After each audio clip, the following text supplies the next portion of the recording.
एक टाइम खाने वाला हमेशा व्रती होता है, एक स्त्री रखने वाला हमेशा ब्रह्मचारी होता है, और अपनी जबान पे लगाम रख के सही मायने में उसे जितनी जरूरत है उतनी बोलता है, कंट्रोल से जो रहता है, अनुशासन में और मर्यादा में जो बंधा हुआ है, वो घर में रहते हुए भी त्यागी है।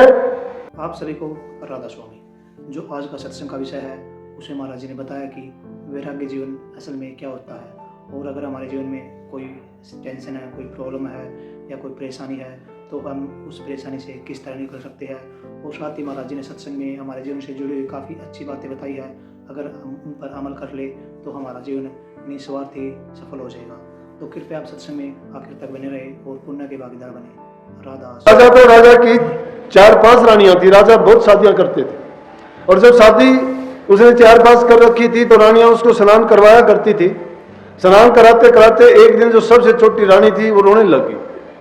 रोते रोते उसका आंसू जब उस राजा के शरीर पर पड़ा तो आंसू गर्म था, और जब उसने देखा कि अब तक तो पानी ठंडा था लेकिन ये गर्म बूंद कहां से आई, रानी की तरफ देखा, पूछा, कहने लगा क्या बात है। रानी कहने लगी कुछ भी नहीं। बोला रोने का कारण? बोली रोने का कारण तो यह है कि मेरा सबसे छोटा भाई है, उसकी चिट्ठी आई है और उसने ये कहा है कि मैं बैराग लेना चाहता हूं, और अगर 1 हफ्ते तक तुम मिलना चाहे तो मिल सकती है आके, उसके बाद मैं बैराग ले लूंगा। राजा कहने लगा वो बैराग नहीं लेगा, चिंता ना कर। कहने लगी कि नहीं वो तो पक्का हो चुका है, उसने तो सब जगह कह दिया। बोला मैं कहता हूं बैराग नहीं लेगा। अरे बैराग लेने वाला प्रचार नहीं करता, कहता नहीं। बोला कि वो तो ले ही लेता है बैराग। सब रानियां इकट्ठी थी, वो कहने लगा कि बैराग दिखाऊं क्या तुम्हें? रानियां कहने लगी बताओ फिर बैराग कैसा होता है। बोला कि बताऊं क्या जाने दूं? बोले कि बताओ। स्नान करते करते धोती बांधी थी, और उसके बाद में कहने लगा कि आज से तुम मेरी माँ और बहन के समान, और मैं आज से बैराग लेता हूं। उसने राजपाट को छोड़ के निकल पड़ा। अब रानियों ने सोचा ये क्या हुआ। उन्होंने बहुत कोशिश की कि चलो कोई बात नहीं, हमें पता नहीं था, गलती से हमने कह दिया, हमने मान लिया कि बैराग ऐसा ही होता है। बोला नहीं, अब मैं जो कह चुका वो कह चुका।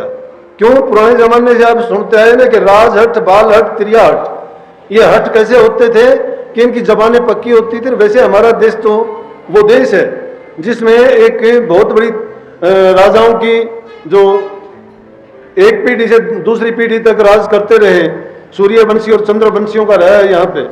तो रामचंद्र जी के कुल में रघु राजा हुए हैं, और उन्हीं के वक्त से उन्होंने रीत डाली थी कि वचन जो दे दिया वो पक्का, चाहे उसमें कितना भी नुकसान हो चाहे नफा हो, वचन के पक्के रहो।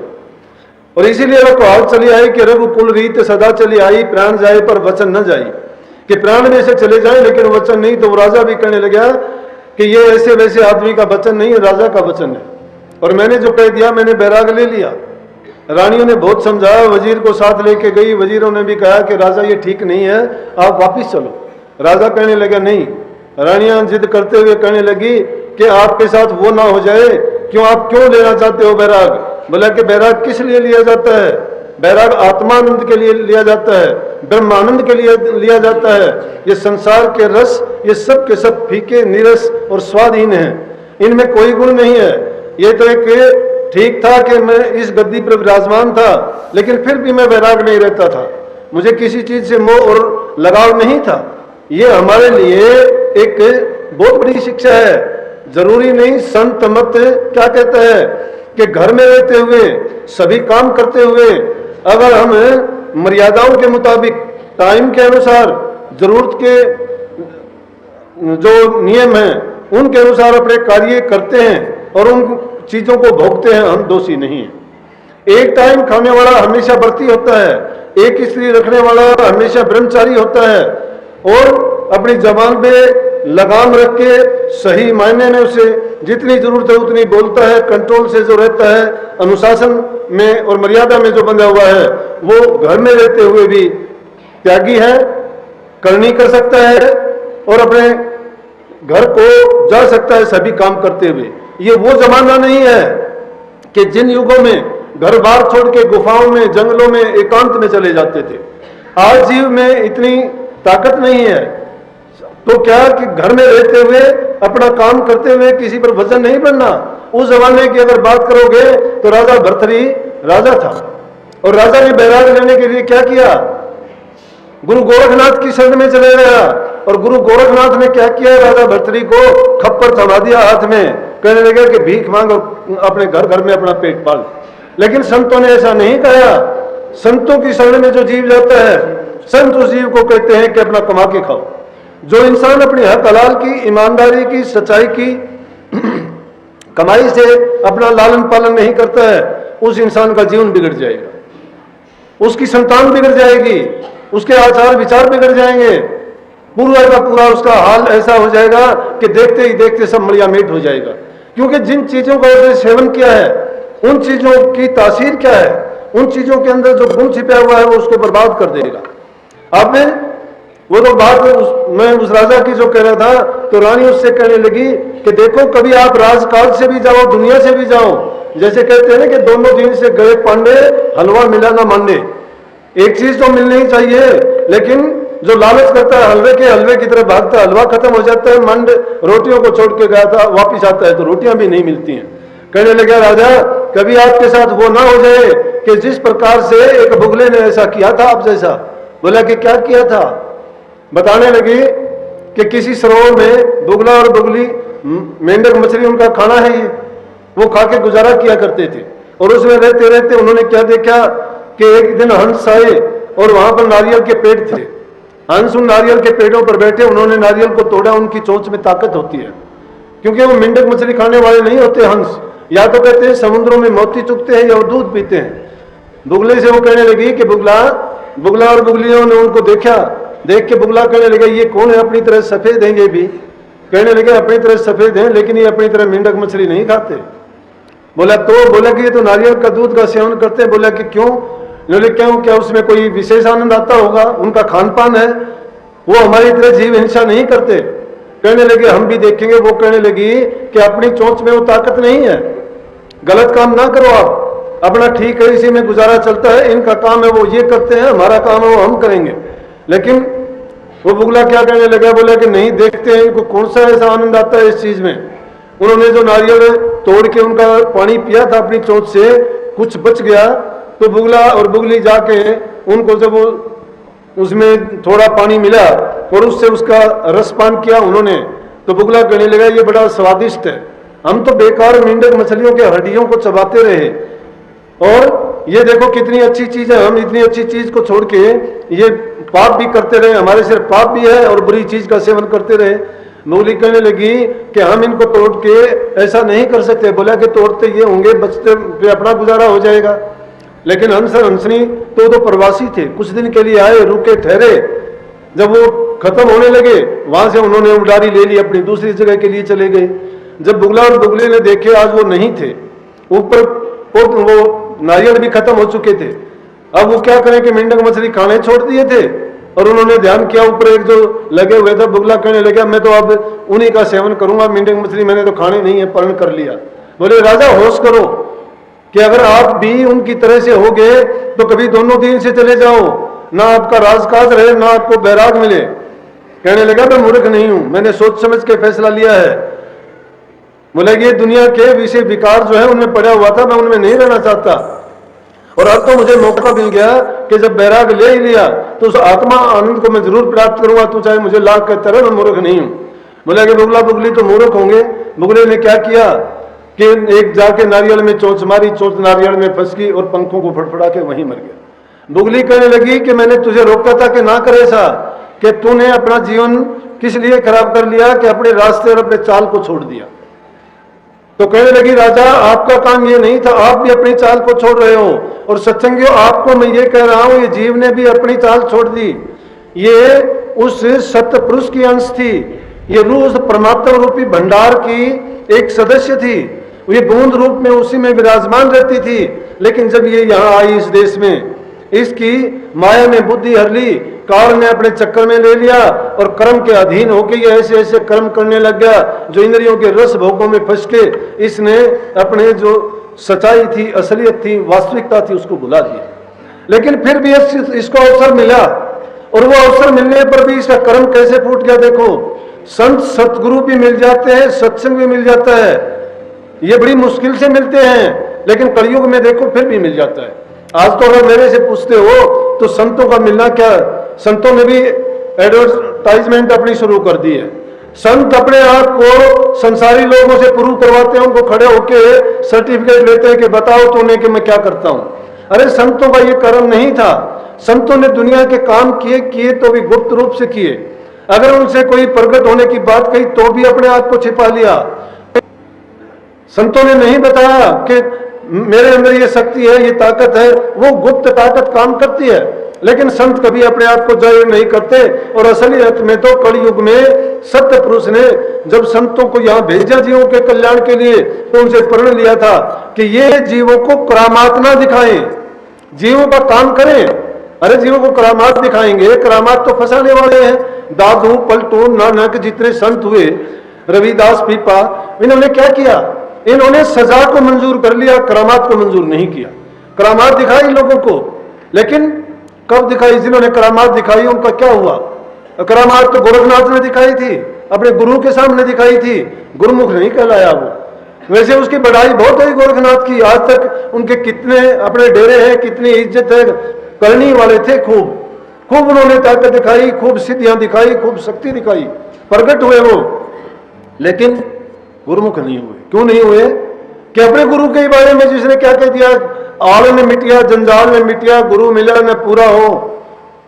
अपने गुरु को कहता है ये बात के मचंद्रनाथ से कि तेरा आड़ जंजाल नहीं मिटा क्योंकि तुझे गुरु पूरा नहीं मिला। और गुरुमुख की ये दास्तान नहीं है। गुरुमुख के लिए गुरु का वचन ही मंत्र होता है। गुरु जो करता है वो करने दो। संतों ने तो सीधी कही है कि गुरु जो करता है वो मत करो, गुरु जो कहता है वो करो, क्योंकि गुरु का अनुभव है। गुरु जानता है कि जीव का कल्याण किस तरह से करना है। लेकिन हम तो जरा सी ताड़ मार नहीं सहते और उस बात को अपने दिल पे लगा के गुरु की खिलाफत शुरू कर देते। गुरुमुखता कहाँ है? अगर हमारे दिल में भ्रम पैदा हो जाता है, शिष्य के दिल में भ्रम नहीं होना चाहिए। अगर भ्रम उसने गुरु की बात पर पैर भी लगा दिया तो क्या हुआ? गुरुमुखता के लिए तो ये कहिए कि प्रथम गुरु से झूठ न बोले, खोटी खरी गुरु आगे खोले, तीजे गुरु को पैन लगावे, निश्चय कर गुरु चरण समावे, जो कोई गुरु का लेवे नाम, तिसको नेहुर करे परिणाम। उसको तो बार बार अपना मत्था कदमों में, जहां गुरु का नाम भी मिल जाए, गुरु का जिक्र भी मिल जाए, तो गुरुमुख आदमी वहां मत्था रगड़ दे। लेकिन भ्रम जब पैदा हो जाता है नहीं निकलता। जब नारद जी ने गरुड़ जी को भेजा कि जाओ रामचंद्र जी नागपाश में बंद गए हैं और उनको जाके मुक्त कराओ। जब रावण के साथ युद्ध हुआ, रामचंद्र जी को, लक्ष्मण जी को नागपाश में बांध दिया।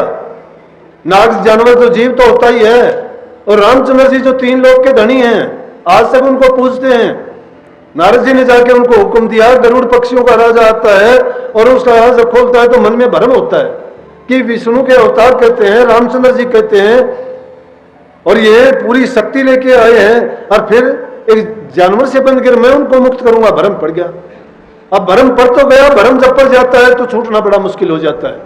जब उनको ये भ्रम पड़ गया तो दिल में ये भी आ गया कि मैंने बहुत बड़ी गलती कर ली, कि जब रामचंद्र जी के बारे में मुझे भ्रम हो गया तो मेरी तो बहुत बड़ी गिरावट होगी और मुझे बहुत बड़ा पाप लगेगा। वो जाके ब्रह्मा जी के पास कहने लगा कि जब वे शिष्य के दिल में भ्रम पड़ जाए तो क्या करे? कहने लगे गरुड़ जी तेरा निवारण मेरे पास नहीं है, तो शिव जी के पास जाओ। शिव जी के पास जब गया तो शिव जी ने उसको कहा कि देख भाई मैं बताऊं कि जब जीव के मन में कोई भ्रम पड़ जाए, वो नित्य जाके गुरु के दर्शन करे।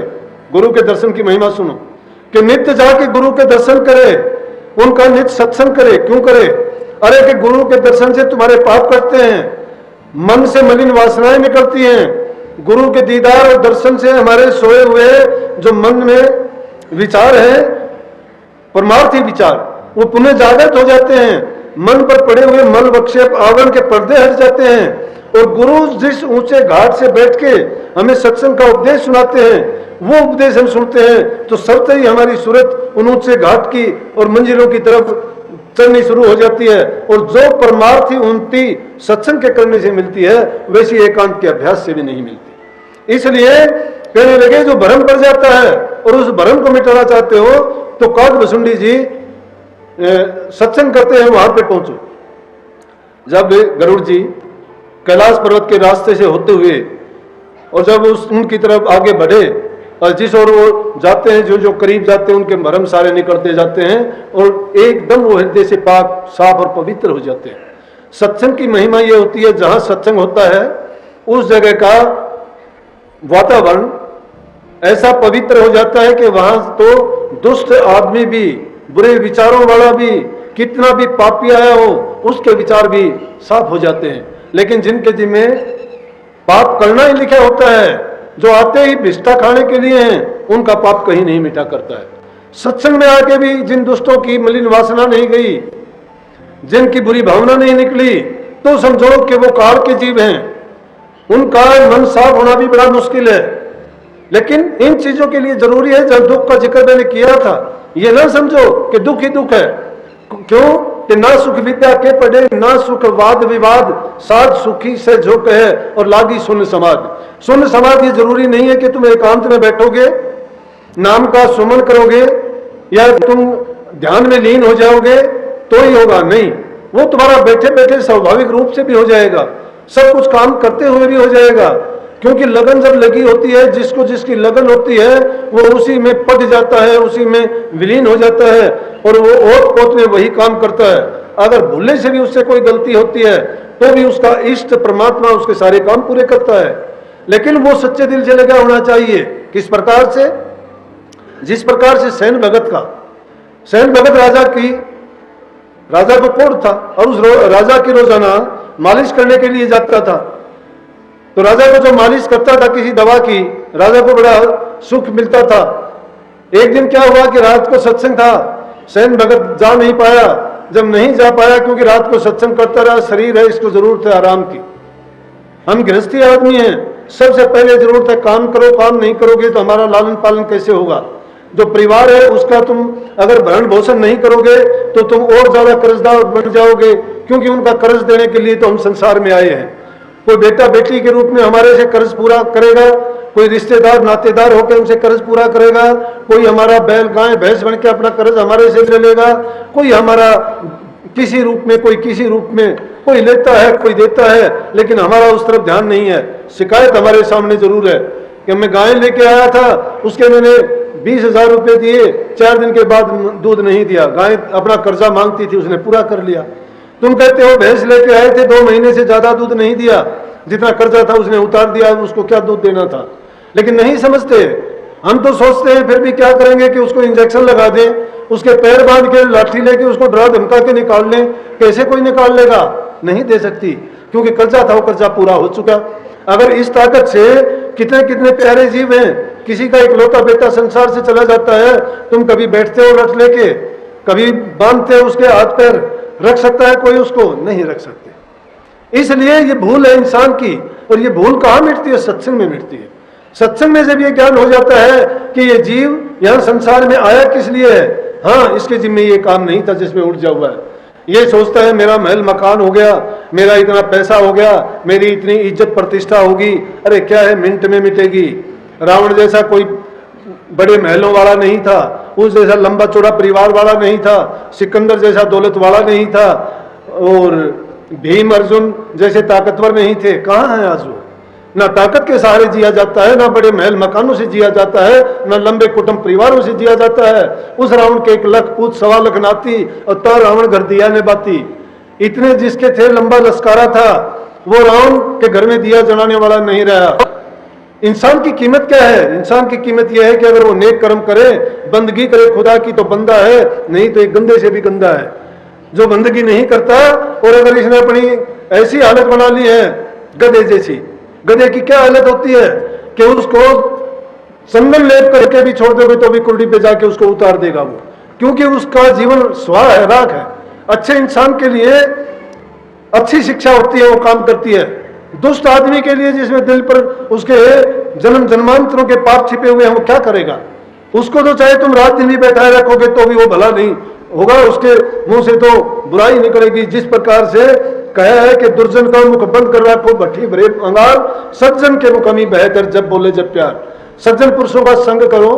सत्संग नाम इसी का है कि अच्छे आदमियों का संग, महापुरुषों का संग, उनके उपदेश को सुनना, सुन के उसका चिंतन मनन करना, हृदय में रखना, उनके कई बात पर अमल करना, जीवन में उसको अमली जामा पहना के देखो। ये नहीं कि दुनियादारी की जितनी बात कही जाती हैं सब बातों को हम आजमा के देखते हैं, परखने की कोशिश करते हैं, पूरा उसको जांचते हैं, लेकिन संत इतनी बात कहते हैं इस जीव के कल्याण की फिर भी ये कभी उनको जांचने की कोशिश नहीं करता। कैसे जांचेगा? अरे संत कहते हैं अभ्यास करके देखो, नाम की कमाई करके देखो, अकेले शरीर के सुख और इंद्रियों के लिए ना जीवो, इसके अंदर कोई और भी है जिसके लिए हमें जिंदा है रहना है, और वो क्या है? हमारी रूह, वो जीव आत्मा। उस जीव के लिए कौन सा काम होगा? परमार्थ का। परमार्थ कैसे होगा? कि एकांत में जाके अपने मन बुद्धि चित्त को रोक के एकाग्रता में और उस नाम का सुमन करते हुए एक ही चीज का जब ध्यान करोगे तो सब ओर से आपकी निष्कामता हो जाएगी। जब सब चीजों से निष्क्रिय हो जाओगे तब वो ध्यान लगेगा। क्रियाशील हम किसे? इंद्रियों में हैं। इंद्रियां कितनी हैं? शरीर में 10 लगी हुई हैं, लेकिन दरवाजे 9 हैं। 9 दरवाजों में ये जो हमारा भटकाव है दुनिया की ओर, सबका सब शरीर के लिए है, लेकिन यहां कोई किसी का साथी नहीं। साथी जो चीज है वो हमारी करनी है। नाम की जो कमाई करोगे वो हमारे साथ जाएगी। अरे बाहर ज्ञान ध्यान स्नान, अंदर बैठा लोभ स्वान। बाहर से तो ज्ञान ध्यान करते हुए दिखाई देते हैं और अंदर में लोभ रूपी कुत्ता बैठा हुआ है। उस कुत्ते को जब तक नहीं निकालते हम क्या करेंगे? हमें भरमाएगा, वो बार बार डिगा देगा अपने ध्यान से, अपने क्रिया से, अपने नेक कर्मों से भटका देगा, भुला देगा। इसलिए जरूरी है कि नीचे की स्टेज से हम अपने काम को शुरू करें, और वो शुरुआत होगी कहां से? घर से। घर में क्या? घर में प्रेम, बूढ़े बुजुर्ग की इज्जत कदर, ये भक्ति के मार्ग के लिए जरूरी है। जिस घर में सम्मति नहीं है, जिस घर में प्यार प्रेम नहीं है, जिस घर में बूढ़े बुजुर्ग का सम्मान नहीं है, जिस इंसानों को बोलने की अपनी जबान पर कंट्रोल नहीं है, जो मीठे शब्द नहीं बोलते हैं, वो यूं समझो कि अपने जीवन में भी जहर घोल देते हैं और दूसरे आदमियों को भी बर्बाद करने का प्रयास करते हैं। तो ऐसे आदमियों से बचा जाए और अपने कर्म को बदला जाए, दूसरे जीवों पर दया करें। अरे हमारे देश के क्या संस्कार मिलते थे, आज शिकायत करते हैं हम अपनी संतान की, लड़कियों की, लड़कों की बराबर है। युवा पीढ़ी वो किस ओर जा रही है? भटक रही है। माँ बाप तड़पते हैं, रिश्ते नाते मर्यादाएं टूटती जा रही हैं, कानून अपने वो दायरे में काम करता है, समाज का और कानून का टकराव होता है, तो उस जगह पर असहाय होकर माँ बाप देखते रहते हैं और उनकी संतान बर्बाद हो ही जाती है। उसके लिए है क्या? कि आपसी प्यार प्रेम गया, हमारे दिल में का संतोष छीन गया। वहां भक्ति की बात नहीं हो सकती। भक्ति की बात कहां होगी? जब हमारे दिल के अंदर शांति होगी, चैन होगा। और वो कब मिलेगा?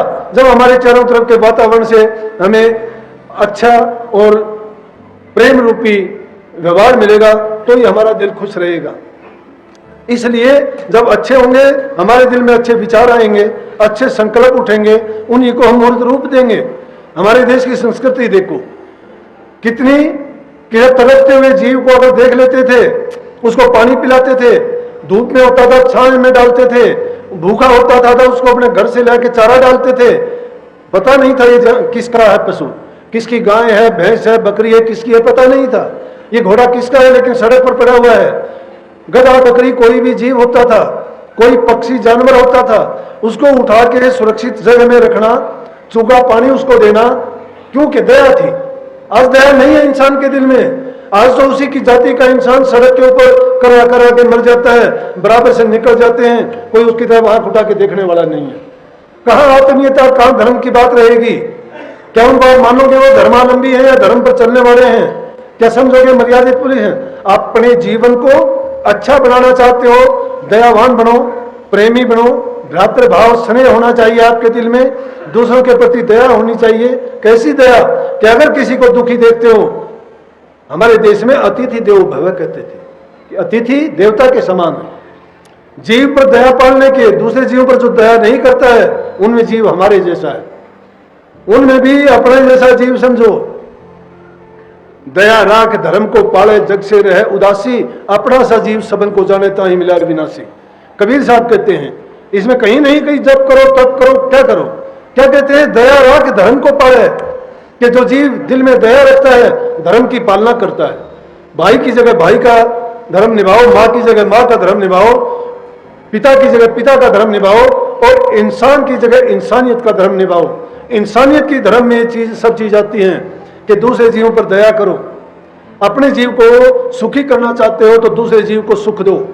पशु पक्षियों का दुखी देखते हो, जो तुमसे संभव हो सकता है उनकी सेवा करने का प्रयास करो। पुराने जमाने में पानी नहीं होता था जंगलों में, उनका काम समझते थे। गुरु महाराज जी पानी का घड़ा उठा के एक दूर बनी में पक्षियों के लिए दाने डाल के आते थे। भगत कहते थे छोटी उम्र में हम बच्चे होते थे, हम नहीं आते थे सत्संग में, जब पक्षियों को पानी डाल के आते थे, नंगे पैर जाते थे, जूती पहनने के लिए नहीं थी। लेकिन धर्म में आस्था देखो, वो धर्म था। कहां धर्म है अब? सब चीज हमारे पास है लेकिन दिल में प्यार नहीं है, दया नहीं है। कहां धर्म की पालना करेंगे? उन पक्षियों को चोगा डालना जंगल में, पानी उनके लिए गड्ढे खोद के ठेकरे बना के पानी के भरे रहते थे। कितने जीव पानी पी के अपना जीवन बचाते थे, और आज जीवों को अनाप शनाप ढंग से मार रहे हैं। जंगल खत्म हो गए, बस्ती की तरफ भागते हैं, बस्ती की तरफ भागते हैं, इंसान ही उनका भक्षण कर जाता है। जंगली जानवर, जंगली वातावरण सब खत्म होता जा रहा है। कहां पर्यावरण की बात करेंगे? पेड़ पौधे सब मार काट के खत्म कर दिए। जो प्राकृतिक स्रोत थे, कहीं ऊंचे नीचे टीले और तालाब होते थे, उनको भर दिया। जंगली जानवरों की छिपने की जगह थी, वो सब खत्म कर दी। तो इन बातों से क्या धीरे धीरे होते होते धर्म भी बिगड़ता जा रहा है। जो कबीर साहब ने सटीक बात कही थी, इसी प्रकार गुरु जमनेश्वर प्रसाद जिन्होंने बिश्नोई धर्म चलाया, बिश्नोई का मतलब था 20 और 9 नियम का जो पालन करता है वो बिश्नोई है। और उन्होंने जमनेश्वर प्रसाद ने करड़ी एक पाबंदी लगाई थी। वो कहते थे कि उस ज्यादा जाटी का पेड़ होता था, रेजड़ी बोलते थे, जो रेजड़ी केजड़ी, कि इसको जो काटेगा समझो अपनी संतान को काटता है, हिरण को जो मारेगा तो समझो अपने संतान को मारता है। हिरण को मारने का उतना ही दोष था जितना इंसान को मारने का। आज तो इंसान को मारता है तो भी पाप नहीं समझता है। लेकिन कितने अच्छे संस्कार थे, वो धर्म था। जब वो धर्म की पालना होती थी, उन लोगों को भक्ति की, ध्यान की, समाधि की जरूरत नहीं बताई। कबीर साहब ने भी इनकार कर दिया। लेकिन ये ना सोचना कि वो करने के बाद में उस चीज की जरूरत नहीं रहेगी, जरूरत रहेगी। जो उन चीजों की तुम पालना करना सीख जाओगे तो तुम्हारा काम तो सहज में अपने आप बन जाएगा। जब बुराइयां इंसान के पास छूट जाती हैं तो करने के लिए सिर्फ सच्चाई, भलाई और अच्छाई रह जाती है, और उस अच्छाई का परिणाम हमेशा अच्छा हुआ करता है। जिसका दिल पवित्र है, रूह पवित्र है, वही परमात्मा के दरबार में जाने के लायक है। क्यों कही कबीर साहब ने कि जो तो पिया की लाडली अपना कर ले रही, कलह कष्ट सब मेट के चरना चित दे रही। जो अपने मन की कलह कल्पनाओं को मिटा देता है, इन भ्रमों को निकाल देता है, धर्म का जो सही मायने में पालन करता है, वो उस सतगुरु के चरणों में जा पहुंचता है। और ये जो काम करेगा, मैं दावे के साथ कहता हूं, देखो कितनी बात ठोक के कही, मैं दावे के साथ कहता हूं, इन चीजों का पालन करो, तुम्हारा ध्यान लगाना मेरी जिम्मेवारी है।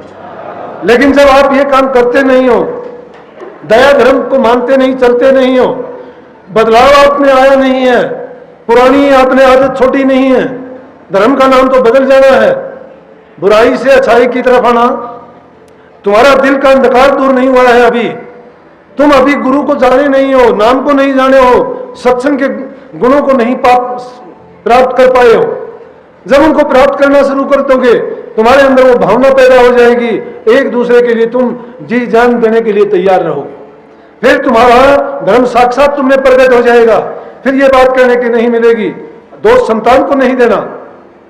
संतान को हमने वो ज्ञान नहीं दिया, संतान को उस रास्ते पे नहीं चलाया। संतान को जो ज्ञान जहां से मिलता है वो उनको सच्चाई नहीं बताते, वो तो उनको दूसरी तरफ ले जा रहे हैं। बच्चे ज्ञान कहां से लेते हैं? टेलीविजन से लेते हैं। टेलीविजन में कितना अच्छा संस्कार दिखाए जाते हैं। अखबारों से लेते हैं, अखबारों में किसी महापुरुष के वचन नहीं आते पहले पेज पे, उनके तो कहीं कोने में छिपा के देते हैं। हाँ, अगर किसी महापुरुष के साथ कोई गलत घटना हो जाए, वो तो सबसे पहले दिखा देंगे। एक बार नहीं, उसको बार बार बताएंगे, लाखों बार दिखाएंगे, लेकिन अच्छी बात नहीं दिखाते। अगर कोई गलत काम किसी लड़की से हुआ है, किसी लड़के से हुआ है, चोरी कचोरी डकैती हुई है, वो पहले पेज पे दिखा देंगे। संत महात्मा के अच्छे विचारों को, शुद्ध या पवित्र बातों को कहीं नहीं दिखाया जाता। कहां से लेंगे बच्चे संस्कार? सुबह उठते हैं या तो टेलीविजन देखने को मिलता है या अखबार पढ़ने को मिलता है। माँ बाप के संस्कार गए, जो उनके बिस्तरों में बैठ के दादा दादी से बच्चे संस्कार लेते थे, जो छोटी मोटी कहानियों के रूप में उनके दिल में वो कथाएं। सत्संग को पूरा सुनने के लिए बहुत बहुत धन्यवाद। हम आशा करते हैं आपने महाराज के प्रवचनों को बड़े ध्यान से सुना होगा।